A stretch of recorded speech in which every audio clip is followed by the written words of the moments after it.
Mangalayatan university का अपना radio station radio Narad 90.4 FM, जन जन की मंगलवाणी।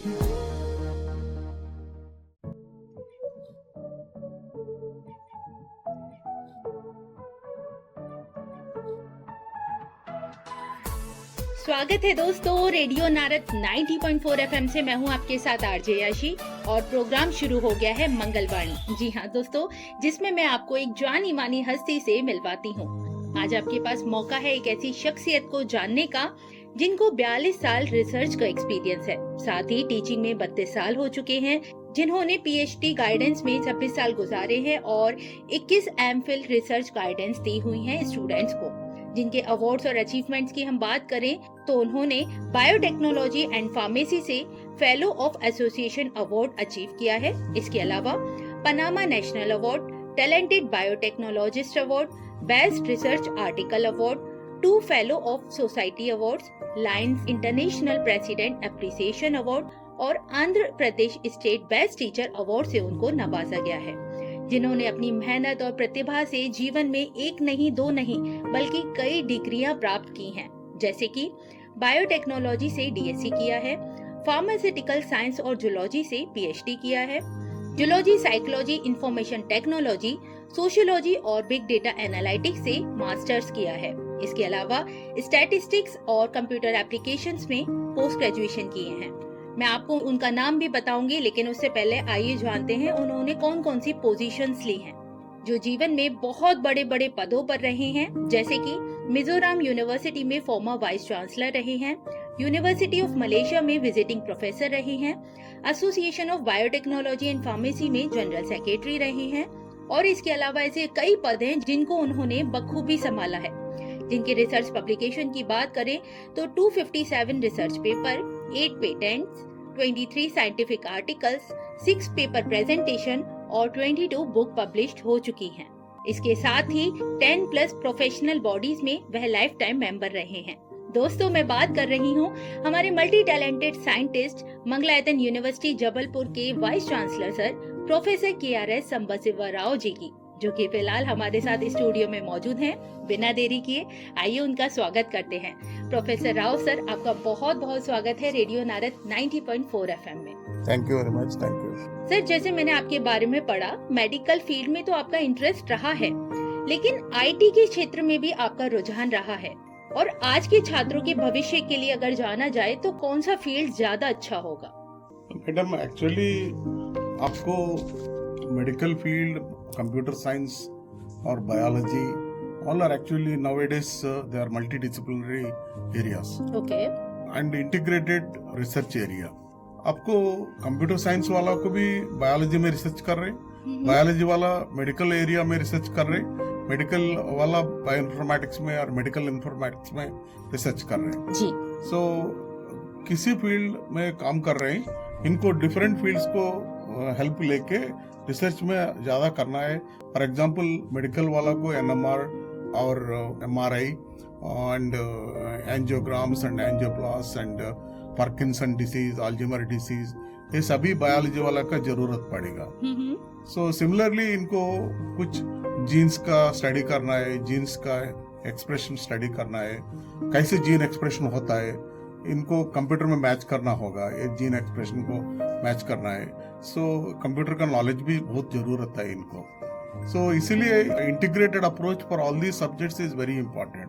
मेडिकल वालों को भी बायोलॉजी का नॉलेज होना है, बायोलॉजी वालों को कंप्यूटर साइंस का नॉलेज होना है। सो सभी का नॉलेज होगा तो रिसर्च में बहुत अच्छा होता है। मेडिकल डॉक्टर्स भी अच्छा डायग्नोसिस करके पेशेंट को अच्छा ट्रीटमेंट दे सकता है। सो जरूरत तो है, बट स्टूडेंट्स को कुछ करने के लिए अभी तो बहुत लोग आदमी सोच रहे हैं इंजीनियरिंग में जाए तो बहुत सॉफ्टवेयर जॉब्स मिल जाएगा, और फार्मेसी में जाएंगे तो फार्मेसी इंडस्ट्री में जॉब्स मिल जाएंगे, बायोटेक्नोलॉजी में जाएंगे तो बायोटेक्नोलॉजी इंडस्ट्रीज में मिल जाएंगे। सो बट किसी भी जॉब में जाएगा, स्टूडेंट्स को ये मालूम होना है that research went up is very important. अब मेडिकल में जाएगा और फार्मेसी में जाएगा और इंजीनियरिंग में जाएगा, रिसर्च वेंट अप मिलेगा तो जॉब जल्दी मिलता है और अच्छा जॉब्स भी मिलता है। बहुत ही खास जानकारी दी है प्रोफेसर राव आपने मुझे और मेरे श्रोताओं को। साथ ही बायोटेक्नोलॉजी और फार्मेसी दोनों की बात करें तो दोनों ही क्षेत्रों में आपकी अच्छी पकड़ रही है। मैं आपसे जानना चाहूंगी कुछ ऐसी उपलब्धियों के बारे में आप मुझे बता सकते हैं जिसने न सिर्फ मनुष्य का बल्कि हमारे देश का नाम भी ऊंचा किया हो और वह फार्मेसी और बायोटेक्नोलॉजी से जुड़ा हो। एक्चुअली मैडम, बायोटेक्नोलॉजी इंडस्ट्री पिछले 10 साल से और 20 साल से बहुत बड़ा हो गया। 20 साल का पहले बायोटेक्नोलॉजी का इंडस्ट्रीज भारत देश में और प्रपंच में बहुत कम इंडस्ट्रीज था। अभी तो देखेगा तो भारत देश में more than 2000 industries, biotechnology industries आते हैं। अभी आपको यूएस में देखेगा तो top 25 companies in US share market belongs to biotechnology area. बिल्कुल। सिमिलरली फार्मेसी इंडस्ट्री इंडिया बहुत स्ट्रांग था। Asia number 1 bulk drug formulation development करने के लिए हमारा फार्मेसी इंडस्ट्री बहुत ज्यादा कर रहे हैं। More than 60,000 pharmaceutical companies are there in India, and our country is bulk drug capital था इंडिया वर्ल्ड में। आपको कोविड पेंडेमिक टाइम में देखेगा तो वैक्सीन्स डेवलप करने के लिए सभी कंट्री ट्राई किया। India is one of the country which has developed 3 vaccines in a short period of time of 6 months. Definitely. When compared with Russia, US and other countries, India is one among them, and which has really 3 companies has came forward with 3 vaccines, and they are very successful, and many vaccines has been exported to 39 countries in the world, and also our whole India has been provided with vaccines. So आपको संभाल होना है, India किसी से कम नहीं pharmacy में और vaccine development करने के लिए। और आपको देखेगा पैंडेमिक टाइम में बहुत लोग मेडिकल इक्विपमेंट और मेडिकल इम्प्लीमेंट्स को जरूरत पड़ा है। India self sustenance, actually Modi ji का एंकरेजमेंट से बहुत सेल्फ सस्टेनेंस कंट्री बन गया। सो बायोटेक्नोलॉजी में आपको देखेगा तो पहले आपको 10 साल का 20 साल का पहले हमारा वैक्सीन्स और हमारा एंटीबायोटिक थेरापेटिक्स बहुत कॉस्टली था, but after biotechnology, emergence of biotechnology बहुत लोग कम सस्ता मिल रहे हैं। और even some drugs like erythropoietin drug actually पहले तो बहुत कॉस्टली था, अभी तो बहुत सस्ता में मिल रही। और इवन हेपेटाइटिस बी वैक्सीन पहले 10 साल का पहले it is very costly, more than 1800 rupees per एक डोज मिल रहा है। अभी तो 18 रुपीज में मिल रहे हैं। So India is able to export to hepatitis vaccine to many countries in the world. So India has become self-sustenance in development of biotechnology products and also pharmaceutical products, and bulk drug India has become the Asia's biggest bulk drug production unit था। बिल्कुल professor Rao, आपका विभाग ऐसा है जहां practical और शिक्षा दोनों ही एक दूसरे से इंटरकनेक्टेड हैं, दोनों का अपना अपना महत्व है। आप किसको तवज्जो ज्यादा देते हैं, शिक्षा को या प्रैक्टिकल्स को? एक्चुअली ये सब्जेक्ट्स है ना, biotechnology, pharmacy and biomedical science, सभी को प्रैक्टिकल ओरिएंटेड नॉलेज तो बहुत जरूरत था।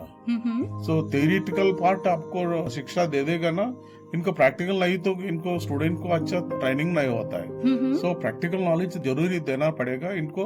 Practical knowledge is very important. इनको प्रोजेक्ट ट्रेनिंग और इंटर्नशिप ट्रेनिंग और इंडस्ट्रियल ओरिएंटेड ट्रेनिंग 50% आपको ट्रेनिंग मिलेगा तो इंडस्ट्री में ये लोग बहुत अच्छा बायोटेक्नोलॉजिस्ट बन सकता है और अच्छा फार्मासिस्ट बन सकता है। बिल्कुल सर, वहीं आजकल बच्चों में विदेश जाकर पढ़ने का चलन बहुत है, तो एजुकेशन सिस्टम में हमें वो क्या बदलाव करने चाहिए कि बच्चा अपने देश में भी रहे और अपने क्षेत्र की पढ़ाई अच्छी से अच्छी कर सके? मैडम, विदेश जाना बहुत लोग को प्रेम है, जाने के लिए बहुत अपॉर्चुनिटी मिलता है, बट इंडिया में भी आपको सोचना पड़ेगा, बहुत जॉब्स मिल रहे। अभी एक बायोटेक्नोलॉजी से हमारा student in India is earning more than 7 lakhs per month, and 10 lakhs per month in India also. Pharmaceutical science people also, they are earning more than 2 to 3 lakhs per month, and we are getting many good opportunities. And our medical practitioners in India में 5 लाख से 10 लाख, इनको 15 lakhs को मिल रही salary per month. अब बाहर जाएगा ना, सो बहुत प्रॉब्लम आ रही। सो इसीलिए इंडिया में भी बहुत अपॉर्चुनिटीज मिल रही। फॉरेन जाने के लिए जरूरत नहीं, बट फॉरेन जाएगा तो ट्रेनिंग अच्छा मिलता है, और इसका ट्रेनिंग लेने के बाद इंडिया फिर आ जाएंगे वापस आए, इंडिया को सर्व कर सकता है। डेफिनेटली, बहुत ही अच्छी बात कही सर आपने। आज आप मंगलायतन विश्वविद्यालय में इंटरनेशनल कॉन्फ्रेंस के लिए आए हैं, कुछ उसके बारे में बताएं। अभी तो ये इंटरनेशनल कॉन्फ्रेंस ऑर्गेनाइज कर रहे, 3 दिन ऑर्गेनाइज कर रही है। Association of biotechnology and pharmacy ये 2007 में एस्टैब्लिश हुआ था। 2007 से अभी हर साल एनुअल कन्वेंशन और इंटरनेशनल कॉन्फ्रेंस कर रहे हैं ये वाला, एंड हर साल बहुत लोग इंटरनेशनल साइंटिस्ट आता है, and we before conducting organisation of this particular event we announce life time awards and fellow awards of the association करेंगे। सभी लोग पूरा देश में अच्छा काम किया था साइंस में, फार्मेसी में, बायोटेक्नोलॉजी में, कॉम्पिटिटिव बेसिस में इनको आइडेंटिफाई करके 12 लोग को गोल्ड मेडल देता है और लाइफ टाइम अवार्ड्स देता है, और ABAP सीनियर साइंटिस्ट अवार्ड देता है, और 10 आदमी को फेलो अवार्ड्स दे रहे हैं। ये लोग सभी लेक्चर देता है इधर स्टूडेंट्स के लिए और फैकल्टी के लिए, साइंटिस्ट के लिए, सभी को लेक्चर देता है। सो नॉलेज शेयरिंग प्लेटफॉर्म था ये। सो ये कॉन्फ्रेंस 3 दिन निकलता है और स्टूडेंट्स को भी यंग साइंटिस्ट कंपटीशन ऑर्गेनाइज करता है। 30 इयर्स बिलो को और 30 इयर्स अबव को कंपटीशन करता है, और स्टूडेंट्स के लिए रिसर्च स्कॉलर्स को पोस्टर कंपटीशन भी लग रहे हैं। सो मोर देन 400 पीपल पार्टिसिपेट कर रहे हैं इधर। अभी 500 तक का हो सकता है कल नंबर। हर साल एक प्लेस में ऑर्गेनाइज कर रहे हैं। इस साल मंगलायतन यूनिवर्सिटी अलीगढ़ में ऑर्गेनाइज कर रहे हैं इंटरनेशनल कॉन्फ्रेंस और annual convention of association of biotechnology and pharmacy. ये काफी बड़ी उपलब्धि बताई सर आपने। वहीं एक मंगलायतन विश्वविद्यालय जबलपुर में है, एक मंगलायतन विश्वविद्यालय अलीगढ़ में है जहां आप आए हैं। क्या चीज आपको यहाँ सबसे ज्यादा अट्रैक्टिव लगी या कैसा आपका एक्सपीरियंस रहा? हम सोचा था मंगलायतन यूनिवर्सिटी जबलपुर तो नया है जी, 4 साल का यूनिवर्सिटी था ये। उधर से इधर आएगा तो ये बड़ा यूनिवर्सिटी था, उधर से कंपेयर करेगा तो अलीगढ़ में 3 फार्मेसी कॉलेजेस है और आयुर्वेदिक कोर्सेस है और सभी मेनी कोर्सेस है। सो ये पुराना यूनिवर्सिटी है, थोड़ा एस्टेब्लिश्ड यूनिवर्सिटी, इसलिए इधर ऑर्गेनाइज करेगा तो अच्छा होता है। ये दोनों एक ही मैनेजमेंट है ना, इसलिए हम सोचा था इधर ऑर्गेनाइज करने के लिए। बिल्कुल। सो हम चेयरमैन साहब को प्रपोज किया, ये एक्सेप्ट किया, सो इधर ऑर्गेनाइज करने के लिए। सो इसलिए हम इधर डिसाइड किया था ऑर्गेनाइज करने। बहुत ही अच्छी बात है सर, बहुत ही यहाँ की अच्छी खूबसूरती है। साथ ही एक आखिर में आपका संदेश जानना चाहूंगी, जो लोग, जो श्रोतागण इस समय आपको सुन रहे हैं, आप उनको क्या कहना चाहोगे, क्या संदेश देना चाहोगे? हार्ड वर्क करने के लिए, सिंसियर डेडिकेटेड रिसर्च करेगा और नॉलेज गेन करेगा तो सभी को सभी सब्जेक्ट में बहुत अच्छा फ्यूचर होता है। सो स्टूडेंट्स को हम बोल रहे हैं फ्यूचर में hard work, sincerity and dedication for the development of the subject and also practical oriented knowledge is very important, particularly in the areas of biotechnology, pharmacy and biological sciences में। सो वो hard work करने का तो बहुत अच्छा future होता है और अपॉर्चुनिटीज भी मिलता है और इंडस्ट्रीज में जॉब्स भी मिलता है। So there is no dire for the requirement for the opportunities, बहुत अपॉर्चुनिटीज है, बट काम करने के लिए, काम मिलने के लिए हार्ड वर्क करना है, dedicated approach should be there. So sweet sir, बहुत ही अच्छा संदेश दिया आपने। दोस्तों, आज हमने बहुत सारी बातें जानी प्रोफेसर राव जी से, ढेर सारी जानकारी के साथ उन्होंने एक बड़ा ही अच्छा संदेश दिया कि आप हार्ड वर्किंग रहें, सिंसियर रहें अपने काम में, साथ ही अपने प्रैक्टिसेस को बरकरार रखें, आप बहुत ही अच्छा निखर कर आएंगे। इतने प्यारे से संदेश के लिए मैं प्रोफेसर KRS संबाशिवा राव जी का तहे दिल से धन्यवाद करती हूँ।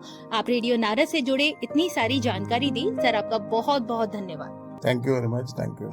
इसी के साथ दोस्तों, अब मेरा वक्त हो गया है आप सबसे विदा लेने का। फिर लेकर आऊंगी आपके लिए एक नया खास मेहमान और जानेंगे उनके बारे में बहुत सी इंटरेस्टिंग बातें। तब तक के लिए मुझे यानी आरजे याशी को दें इजाजत। रेडियो नारद 90.4 FM, जन जन की मंगलवाणी।